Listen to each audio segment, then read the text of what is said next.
चलिए मंत्र पाठ। ओम सहना भवतु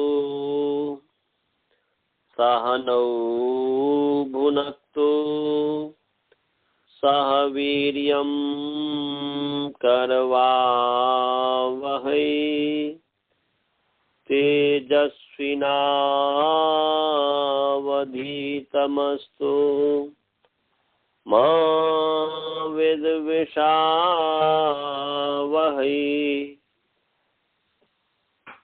ओम येन धौता गिरः पुंसाम् विमलैः शब्दवारिभिः तमश्चाज्ञानजं भिन्नम् तस्मै पाणिनये नमः। ॐ वाक्यकारं वरुरुचिं भाष्यकारं पतञ्जलिं पाणिनी सूत्रकारं च प्रणतोऽस्मि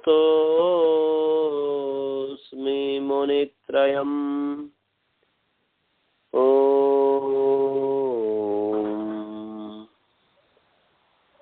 शान्तिः शान्तिः शान्तिः।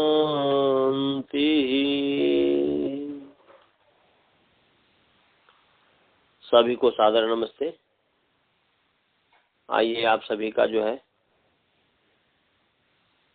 प्रथमावृत्ति पाठ में स्वागत है। ईश्वर की असीम अनुकंपा से, असीम कृपा से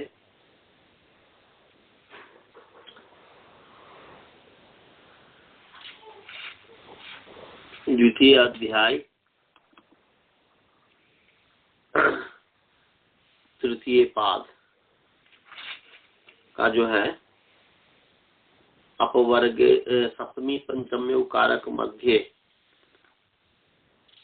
यहाँ तक पढ़ाया था। हालांकि इस पे मुझे नींद आने लग गई थी, तो इसी को फिर शुरू कर देते हैं। वैसे सप्तमी पंचम्य कारक मध्य, इसको और स्पष्ट कर देते हैं। तो बाल बोध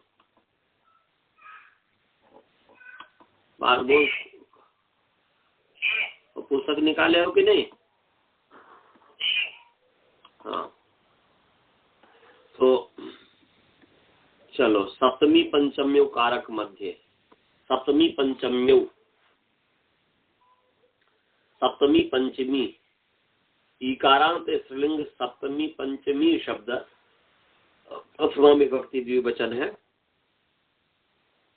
और कारक मध्य अकारांत पुंलिंग कारक मध्य शब्द सप्तमी विभक्ति एक वचन है।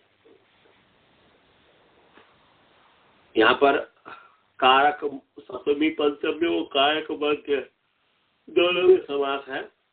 सप्तमी च पंचमी च ते सप्तमी पंचम्यो, साते माने साते स्त्रीलिंग है पंचमी, या सप्तमी च पंचमी च इति सप्तमी पंचम्यो इतरेतर योग द्वंद्व समास। और कारक मध्य में जो है कारकयोर मध्य इति कारक मध्य तस्मिन् कारक मध्य षष्ठी तत्व समास है। और इसमें जो है अनुवृत्ति आ रही है सप्तमी पंचमी कारक मध्य में काला ध्वनो हो, इसकी अनुवृत्ति आ रही है। काला ध्वनो अत्यंत संयोगे से काला ध्वनो हो, इसकी अनुवृत्ति आ रही है। तो अन्वय इसका यदि करेंगे तो क्या हो जाएगा? कारक मध्य काला ध्वनो सप्तमी पंचम्यो, एक क्रम हो जाएगा। तो कारकयोर मध्य, इसी कारक मध्य है, तो कारकयोर मध्य वर्तमानेभ्यः कालवाचिभ्यः अध्वावाचिभ्यश्च शब्देभ्यः सप्तमी पंचम्यौ विभक्ति भवतः। माने कारकों के मध्य में वर्तमान जो कालवाची और अध्वावाची जो शब्द है उससे सप्तमी और पंचमी विभक्ति होती है। तो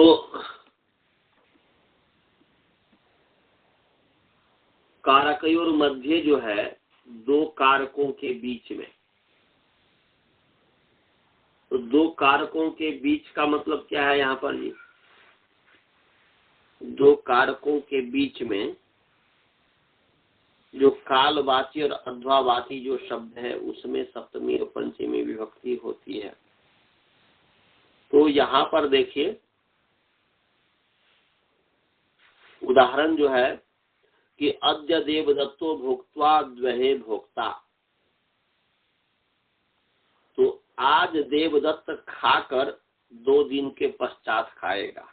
मतलब अद्य देवदत्तो भोक्त्वा, आज देवदत्त जो है खाकर द्वहे भोक्ता 2 दिन के पश्चात जो खाएगा। ऐसे ही त्रहे त्रेहाद वा भोक्ता, ऐसा भी हो जाएगा। मतलब अद्य देवदत्तो भोक्त्वा त्रहे भोक्ता त्रेहाद भोक्ता, मतलब आज देवदत्त खा करके 2-3 दिन के बाद खाएगा। द्वहे भोक्ता और द्विहाद भोक्ता, सप्तमी होगा तो द्वहे हो जाएगा और पंचमी होगा द्विहाद हो जाएगा। ऐसे त्रहे भोक्ता त्रेहाद भोक्ता, ये जो है क्या कहते हैं कालवाची है। और अध्वावाची जो है मार्गवाची जो है यस्थो अयम ईश्वासः क्रोशे लक्ष्यम विद्यति क्रोशात लक्ष्यम विद्यति।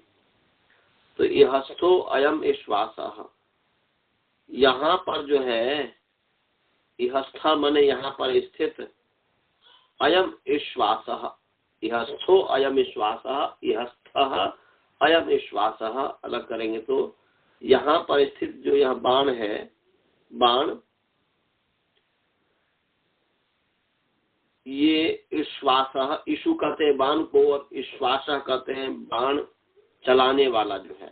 तो यहाँ पर स्थित यह जो बाण चलाने वाला जो है क्रोशे लक्ष्यम विद्यति, मान कोस भर तक लक्ष्य को विदता है। क्रोशात लक्ष्यम विद्यति, तो कोस भर तक लक्ष्य को विदता है। तो यहाँ पर समझना ये है कि जैसे पहला उदाहरण था कालवाची में कि अद्य देवदत्तो भोक्त्वा द्वहे भोक्ता, ये तो यहाँ पर कारक के मध्य में, कारकों के मध्य में, तो कारक के मध्य में तो यहाँ पर क्या कारक है जी? देवदत्त भोक्त्वा द्वहे भोक्ता, तो देवदत्त जो यहाँ पर कारक है, कर्ता कारक है। तो यहाँ पर कारक जो है, कारक का मतलब है कारक की शक्ति, कारक का सामर्थ्य। तो ये कारक को शक्ति जब हम मान लेते हैं इसको, तो दो कारक के मध्य, ये क्योंकि दो कारक का मध्य माने आज जो देवदत्त खाकर अद्य भुक्त्वा देवदत्तो द्वहे भोक्ता 2 दिन के बाद खाएगा, तो आज देवदत्त हुआ और फिर जो है 2 दिन के बाद देवदत्त हुआ।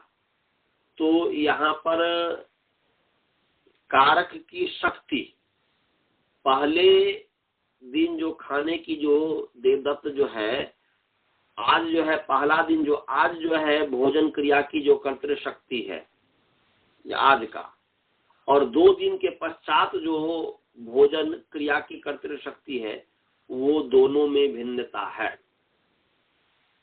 आज जैसे मान लीजिए कि हम आज खाते हैं और फिर 2 दिन बाद खाएंगे, तो आज जो हमने खाया, तो आज जो खाने वाला व्यक्ति है वो उस समय जो उसके अंदर जो कर्तृत्व शक्ति है खाने की, और 2 दिन के बाद जो खाएंगे उसमें जो कर्तृत्व शक्ति जो होगा उसमें भिन्नता आ जाएगी।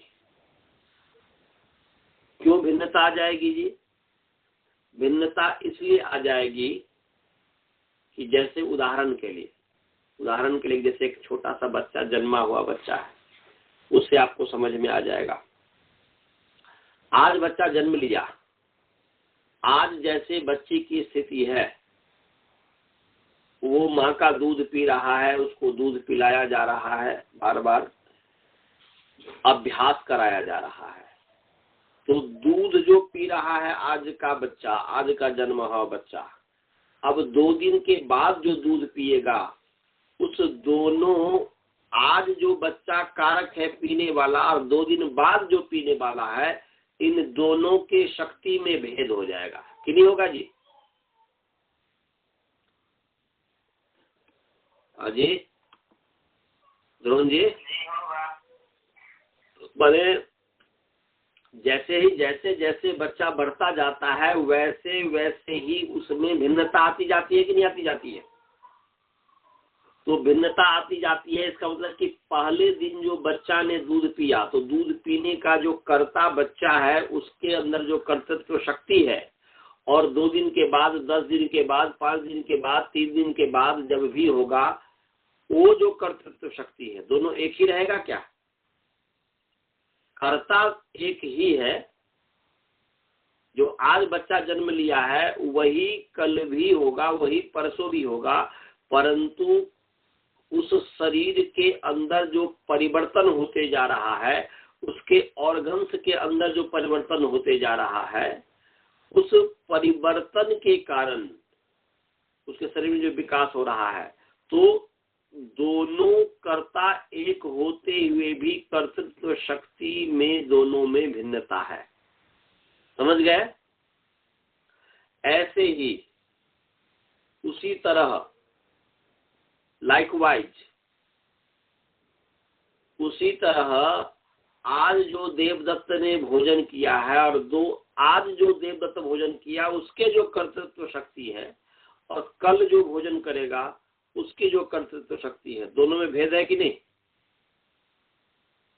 दोनों में भेद होगा ना जी, क्योंकि हर क्षण शरीर में परिवर्तन होता है, हर क्षण शरीर में परिवर्तन होता है।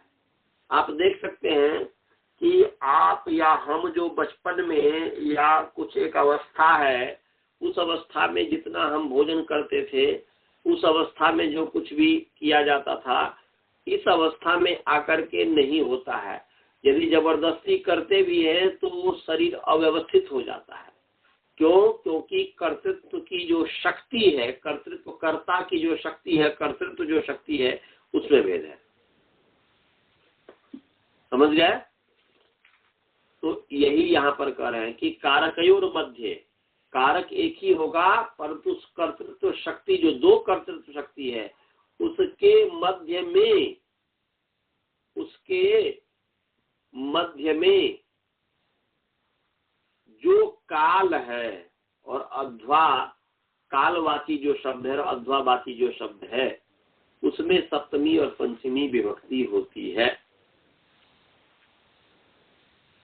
तो यहाँ पर देवदत्त, आज जो देवदत्त खाया, उस खा करके 2 दिन के बाद खाएगा, तो उसके तो दोनों कारक की जो शक्ति है, उस कारक के शक्ति, दोनों शक्तियों के मध्य में जो काल है,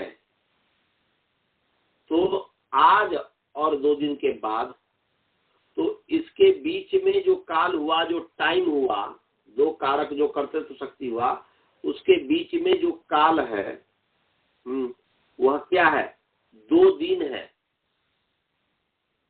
क्योंकि आज का कर्ता और 2 दिन के बाद का कर्ता, उसके बीच में क्या आ गया? टाइम ही आया कि नहीं आया?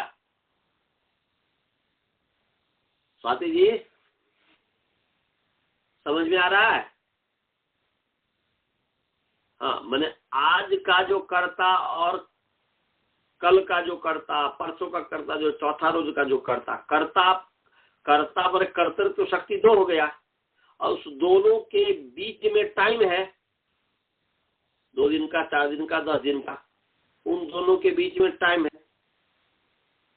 तो बोलते भाई आपके बीच में अभी टाइम है, आपके पास टाइम है, आप ये करना चाहो तो कर लो।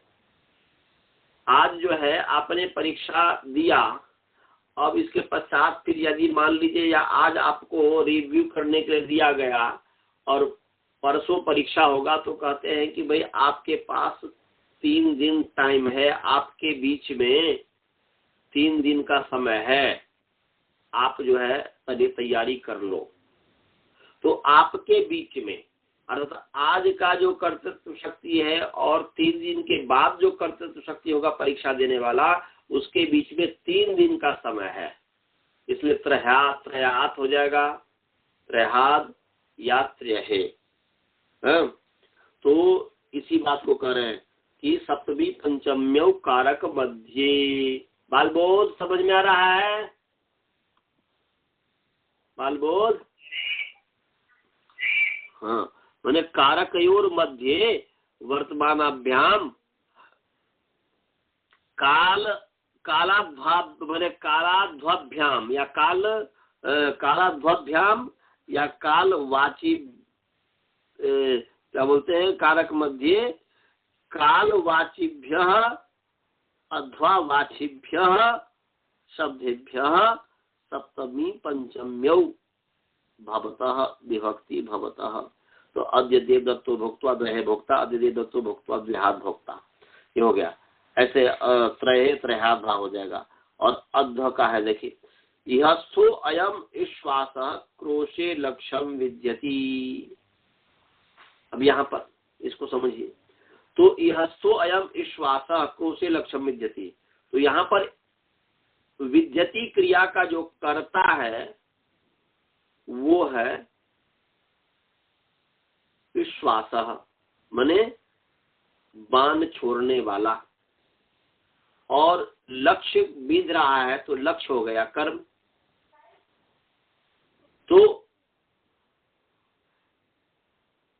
यहां पर 2 कारक के मध्य में, यहां पर 2 कारक के मध्य में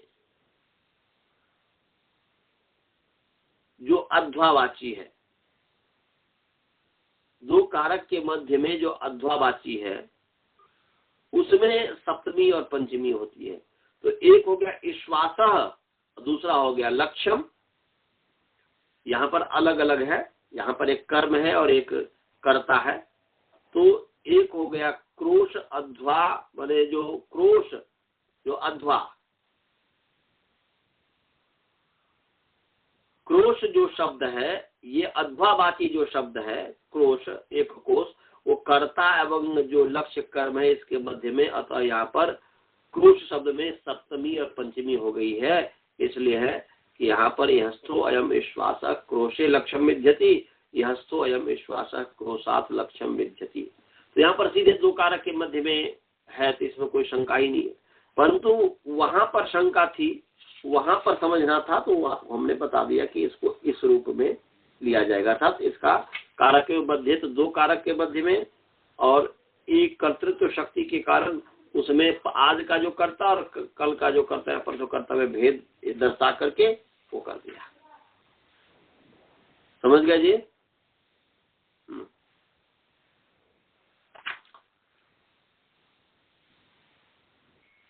तो इसमें और कोई ऐसा नहीं है, कोई विशेष बात नहीं है।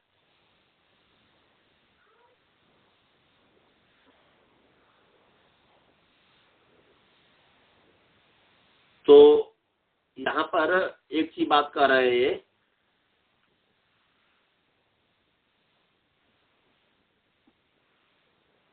कि एक जो है, जैसे एक तो ये हुआ यह स्वयं विश्वास क्रोश लक्ष्यम विद्यति और क्रोशात लक्ष्यम विद्यति।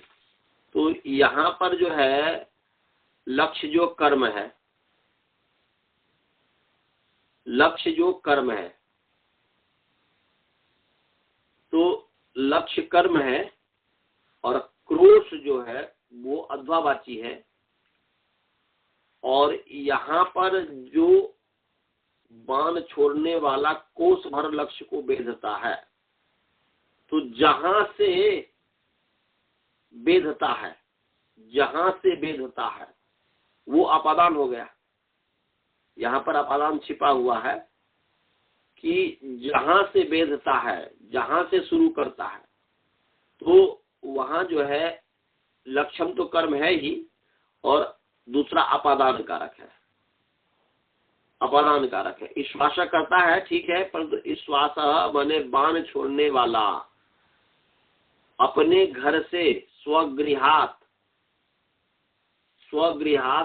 क्रोशे लक्ष्यम विद्यति या क्रोशात लक्ष्यम विद्यति, माने बाण छोड़ने वाला अपने घर से जो है स्वस्थानात अपने स्थान से लक्ष्य को बीतता है। तो अपने स्थान से ये अपादान हो गया और लक्ष्य हो गया कर्म। तो अपादान और कर्म के बीच में यहाँ पर जो है क्रोश शब्द है, इसलिए उसमें सप्तमी पंचमी होगी।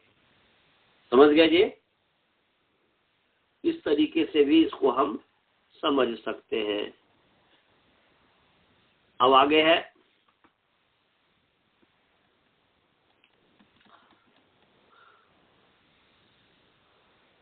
कर्म प्रवचनीय युक्ते द्वितीया। तो कर्म प्रवचनीय युक्ते द्वितीया, तो कर्म प्रवचनीय युक्त अकारांत पुंलिंग कर्म प्रवचनीय युक्त शब्द सप्तमी विभक्ति एक वचन, द्वितीया आकारांत स्त्रीलिंग द्वितीया शब्द प्रथमा विभक्ति एक वचन। समास है कर्म च, कर्म प्रवचन एक साथ है। समास है कर्म प्रवचनीय ही युक्त, कर्म प्रवचनीय संज्ञा है, तो कर्म प्रवचनीय ही युक्त इति कर्म प्रवचनीय युक्त तस्मिन् कर्म प्रवचनीय युक्ते। तो यहाँ पर तृतीया तत्पुरुष समास है, तृतीया तत्पुरुष समास है। तो क्या अर्थ हो गया? कर्म प्रवचनीय ही युक्ते शब्दे द्वितीया विभक्ति भवति। कर्म प्रवचनीय के साथ जो युक्त शब्द है, कर्म प्रवचनीय के साथ जो जुड़ा हुआ शब्द है, उसमें द्वितीय विभक्ति होती है, उसमें द्वितीय विभक्ति होती है। इसलिए कर्म प्रवचनीय ही युक्त है। कर्म प्रवचनीय जो संज्ञा है निपात, उसकी निपात संज्ञा है, कर्म प्रवचनीय संज्ञक ही निपात ही युक्ते शब्दे द्वितीय विभक्ति भवति। कर्म प्रवचनीय संज्ञक निपातों से जो युक्त शब्द है उसमें द्वितीय विभक्ति होती है। उदाहरण है साकल्यस्य संहिताम अनुप्रावर्षत, साकल्यस्य संहिताम अनुप्रावर्षत। तो यहाँ पर साकल्य से संहिता में साकल्य की जो संहिता है उसके पश्चात, साकल्य संहिता के अर्थ के पश्चात में साकल्य संहिता के पढ़ने के बाद, पाठ के बाद, पाठ की समाप्ति पर अनुप्रावर्षत, अनुप्रावर्षत वर्षा हुई, समाप्ति पर जो है अनुप्रावर्षत माने वर्षा हुई, जोर से वर्षा हुई। ऐसे अगस्त्यम अनु असिंचन प्रजा, अगस्त्य नक्षत्र जो है उसके उदय के पश्चात जो है प्रजाओं ने सिंचाई का कार्य आरंभ किया। तो यहाँ पर कर्म प्रवचनीय के युग में, कर्म प्रवचनीय के साथ जो युग शब्द है, तो अनुप्रावर्षत, तो अनु जो शब्द है अनुर्लक्षणे, लक्षण व्यतीत होने पर, लक्षणे द्वितीय अनु कर्म प्रवचनीय संज्ञा, माने अनु शब्द से कर्म प्रवचनीय संज्ञा होती है। लक्षण द्योतित हो रहा हो तो लक्षण द्योतित होने पर अनु जो है उसकी कर्म प्रवचनीय संज्ञा होती है। तो यहाँ पर क्या कि साकल्य की संहिता के समाप्त होने पर, समाप्ति पर प्रावर्षत प्रकृष्ट रूप से वर्षी, माने भारी वर्षा हुई, जोर से वर्षा हुई। तो यहाँ पर जो है अनु जो कर्म प्रवचनीय संज्ञा है, इसके साथ जो संबंध है, इसके साथ जो संबंधित शब्द है, इसके साथ जो युक्त शब्द है, वह है संहिता। वह है संहिता, माने संहिता के पाठ के बाद।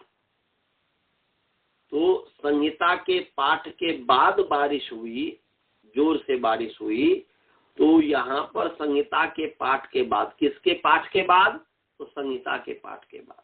तो यहाँ पर अनु का संहिता के साथ संबंध है, अनु का संहिता के साथ योग है, अनु शब्द संहिता के साथ युक्त है, इसलिए उस संहिता में द्वितीय विभक्ति हो गई। इसलिए साकल्य संहिता अनुप्रावर्षत, ये हो गया। अगस्त्यम अनु असिंचन प्रजा, तो अगस्त्य जो नक्षत्र है उसके उदय के पश्चात प्रजा जो है सिंचन का कार्य आरंभ किए प्रजा। तो यहाँ पर अनु जो शब्द है वह उसी कर्म प्रवचन संज्ञा है, किसके पश्चात? अगस्त्य जो, अगस्त्य जो क्या कहते हैं, अगस्त्य जो नक्षत्र है, अगस्त्य जो नक्षत्र है उसके साथ, अगस्त्य का उदय हुआ उसके बाद, तो उसके साथ किसके पश्चात प्रजा ने सिंचाई करना आरंभ किया? तो अगस्त्य के पश्चात, अगस्त्य नक्षत्र के उदय के पश्चात। तो यहाँ पर अगस्त्य जो है उसके युग में अगस्त्य माने कर्म प्रवचनीय संजक जो अनु है उसके साथ संबंधित, उसके साथ संबद्ध जो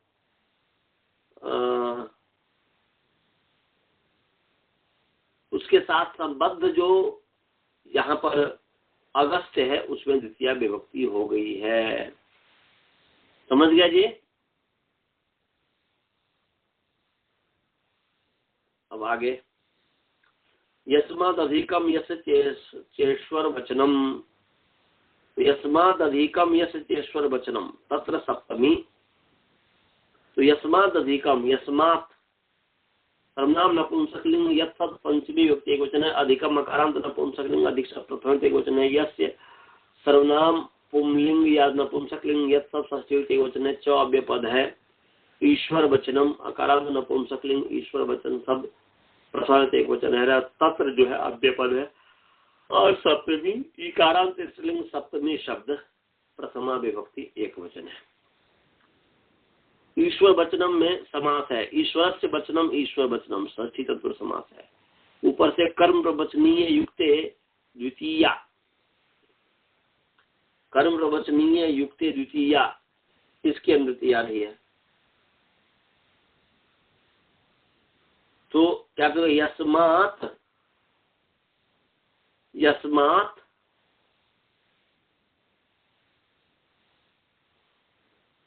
अधिकम यस्य च ईश्वर वचनम।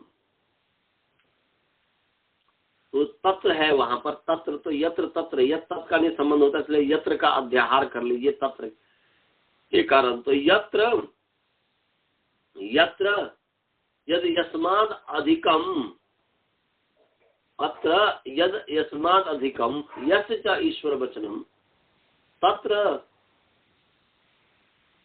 तत्र ऊपर से जो अनुवृत्ति आ रही है कर्म प्रवचन युक्ते की अनुवृत्ति आ रही है। तो इसलिए यस्मात् माने यत्र यस्मात् अधिकम, यत्र यद यस्मात् अधिकम यस्य च ईश्वर वचनम तत्र कर्म प्रवचनीय युक्ते शब्दे सप्तमी विभक्ति भवति। ये द्वितीय विभक्ति का अपवाद है। ऊपर जो है द्वितीय विभक्ति कर रहा था, अब उसका जो है अपवाद है। क्या? तो बोलते यस्मात्, जिससे, जहां माने जिससे अधिकम, अधिक है। यस्मात् माने यत्, जहां, यद यस्मात् अधिकम, जो जिससे अधिक है, जहां जो जिससे अधिक है। और यस ईश्वर वचनम, और जिसका ईश्वर वचन है, जिसका ईश्वर वचन है। ईश्वर का कथन माने ईश्वर कहते हैं स्वामी को, और उसका कथन, तो स्वामी जो कुछ भी बोलता है उस बोलने में सामर्थ्य होता है। जैसे नरेंद्र जी जो कुछ भी, नरेंद्र मोदी जो कुछ भी मुख से निकालेंगे, तो कि अभी वह प्रधानमंत्री है, वो अभी राजा हैं भारत देश के, तो वो हो गए ईश्वर, ईश्वर हो गए।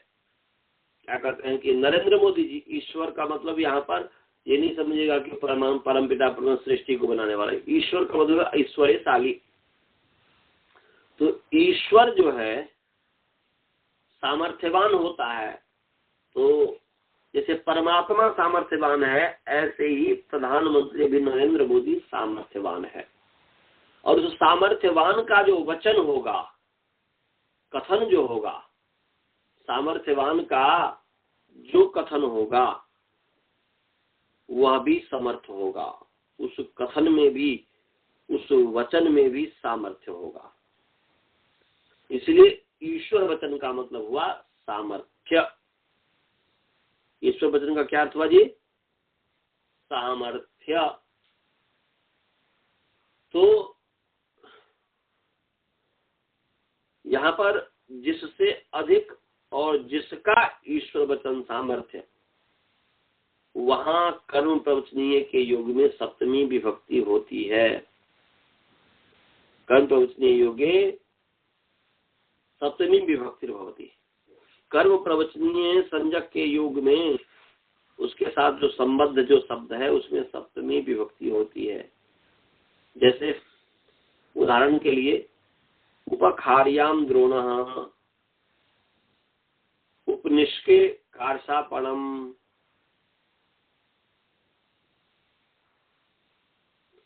तो यहाँ पर जो है उपखार्याम द्रोणः, उपनिष्के कार्षापणम, अधि ब्रह्मदत्ते पंचालाः, अधि पंचालेषु ब्रह्मदत्तः, ये है, ये सब इसका उदाहरण है। तो ये जो है, ये पहला उदाहरण जो है कि उपखार्याम द्रोणः,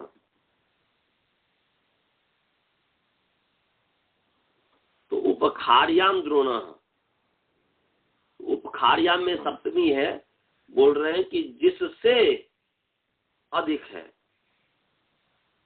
जिससे अधिक हो, तो ये हुआ जिससे अधिक हो, उसमें सप्तमी होती है। जिससे अधिक हो उसमें सप्तमी होती है। तो एक है खारी, एक है द्रोण, दो मापने का जो है, तौल का जो है समान है। तो उपखार्याम द्रोण, तो द्रोण, द्रोण से जो खारी है वो अधिक है, द्रोण से जो है खारी जो है अधिक है। तो यहाँ पर द्रोण से खारी अधिक है। द्रोण जो है 20 सेर का होता है, खारी जो होता है वह 1 मन का होता है। तो जिससे जो अधिक है, किससे क्या अधिक है? तो खारी से अधिक है द्रोण, खारी से अधिक है,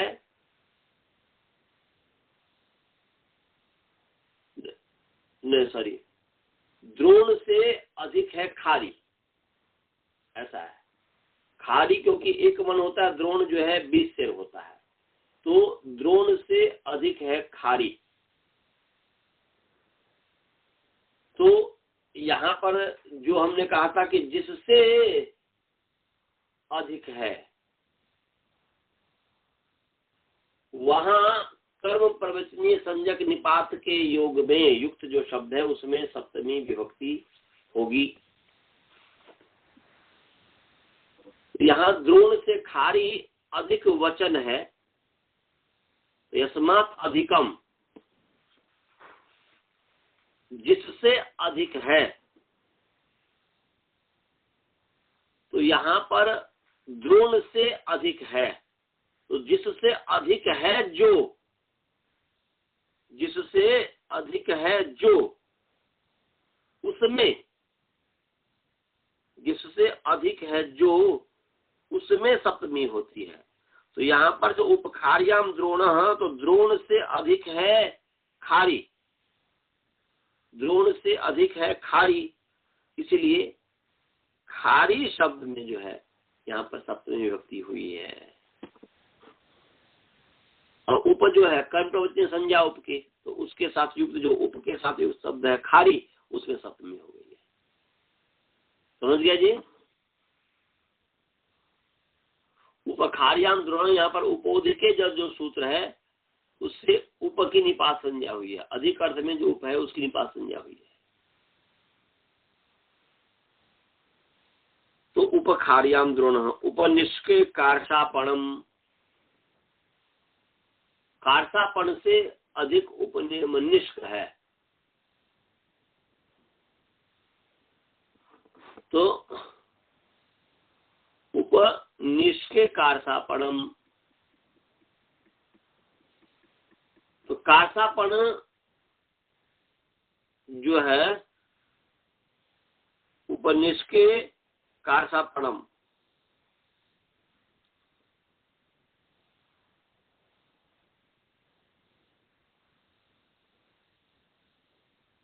तो यहाँ पर सप्तमी विभक्ति जो हुई है, सप्तमी विभक्ति जो हुई है यहाँ पर उपनिष्के में हुई है, क्योंकि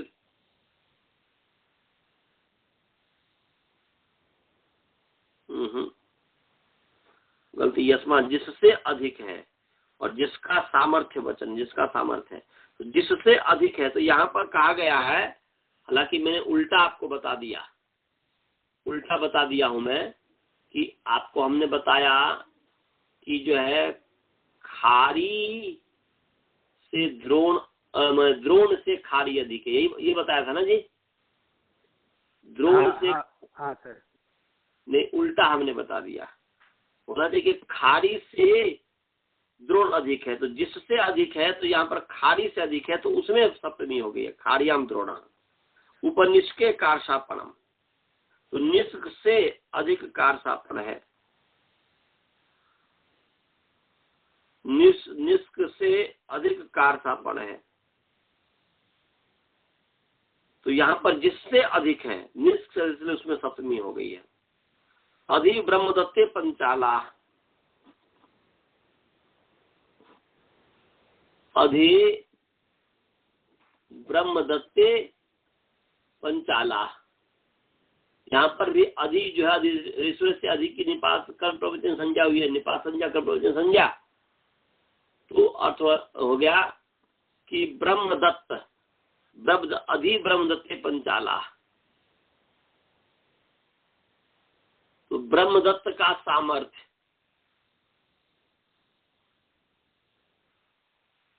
तो यहाँ पर जो है कि अधि ब्रह्मदत्ते पंचाला, तो पंचाला, पंचाल जो है ब्रह्मदत्त के अधीन है, यह अर्थ हुआ। पंचाल जो है ब्रह्मदत्त के अधीन है।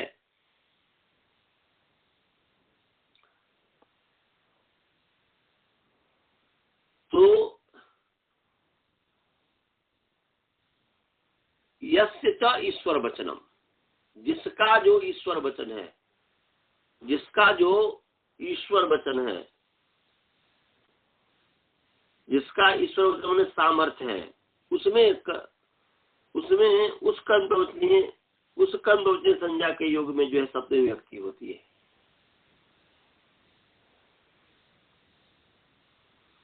तो यहाँ पर जो है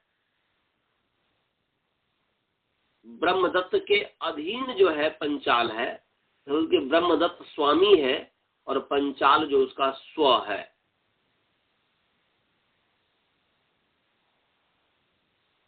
तो यहाँ पर यस्य च ईश्वर वचनम, जिसका जो ईश्वर वचन है, जिसका जो सामर्थ्य है, उसमें सप्तमी विभक्ति होती है। तो ब्रह्मदत्त में वह सामर्थ्य है। ब्रह्मदत्त माने अधिब्रह्मदत्ते पांचाला में जो है ब्रह्मदत्त में वो सामर्थ्य है, इसलिए उसमें सप्तमी विभक्ति हो गई। समझ में आया जी? इसमें सप्तमी माने अधिब्रह्मदत्ते पंचाला, अधि पंचालेषु ब्रह्मदत्ता। अधिब्रह्मदत्त जो है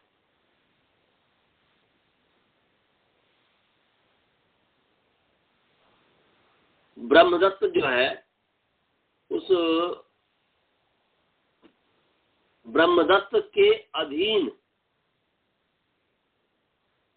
पंचाल है।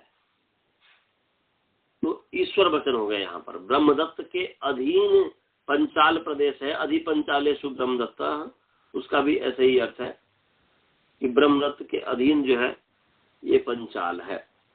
यस्य च ईश्वर वचनम, जिसका जो सामर्थ्य हो, जिसका जो ईश्वर वचन सामर्थ्य हो। तो यहाँ पर किसका सामर्थ्य है?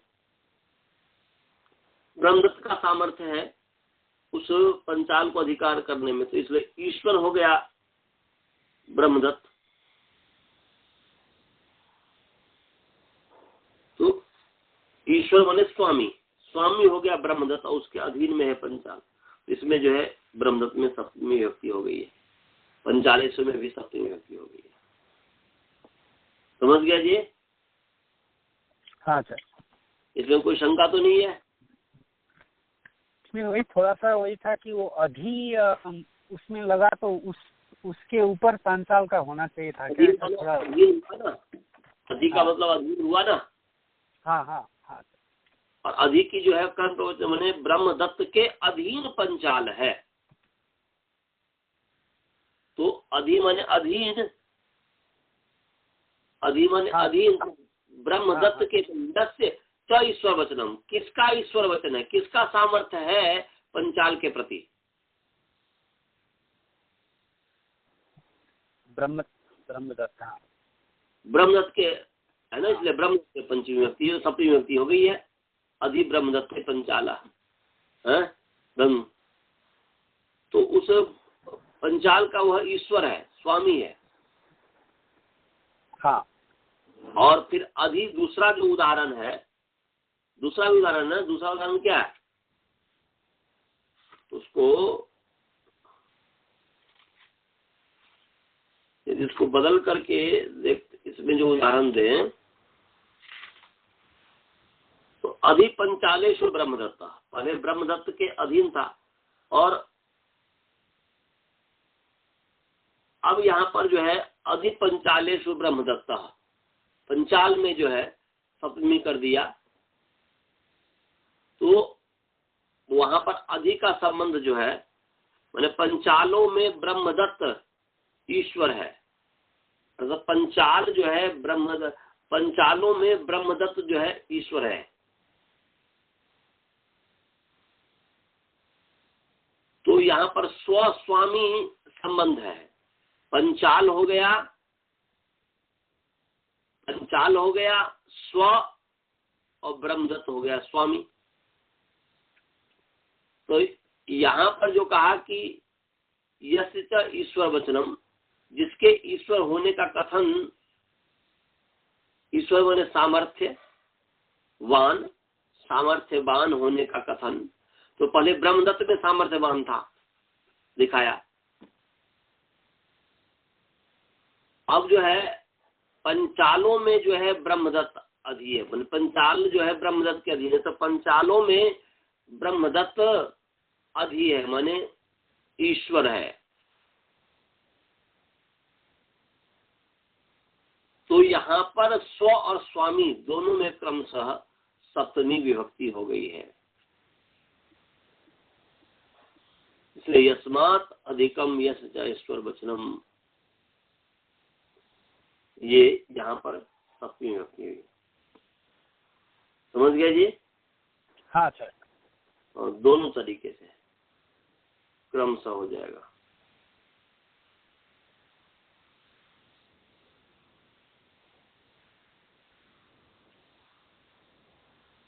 बस इसमें याद ये रखना है कि स्व स्वामी दोनों संबंध है, संबंधी जो शब्द है, तो स्व स्वामी दोनों संबंधी शब्द होने के कारण पंचाल और ब्रह्मदत्त दोनों में जो है क्रम वाइज जो है पर्याय से जो सप्तमी विभक्ति हुई है। तो चलिए आज इतने ही पाठ रखते हैं, अब उसके पश्चात जो है कल इस पर आगे पाठ करेंगे। हाँ सर। अभी आज कुछ दिन तक जो है ऐसे ही इतने ही तक रखेंगे पाठ, क्योंकि जो है ना दिन में मैं आराम नहीं कर पाता हूँ ना। हाँ सर। क्योंकि सारा दिन स्कूल में रहता हूँ। तो चलिए मंत्र पाठ करते हैं। कोई शंका तो नहीं है? आपको शंका तो नहीं है जी? नहीं जी किसी को तो नहीं है शंका? चलो मंत्र पाठ। गम्यमान ने जाना जाता है, सीधे सीधे अर्थ नहीं पता चलता है, सीधे अर्थ को नहीं कहता, परंतु पता चल रहा है व्यवहार से। तो हाँ, गम्यमान माने जाना जाने वाला,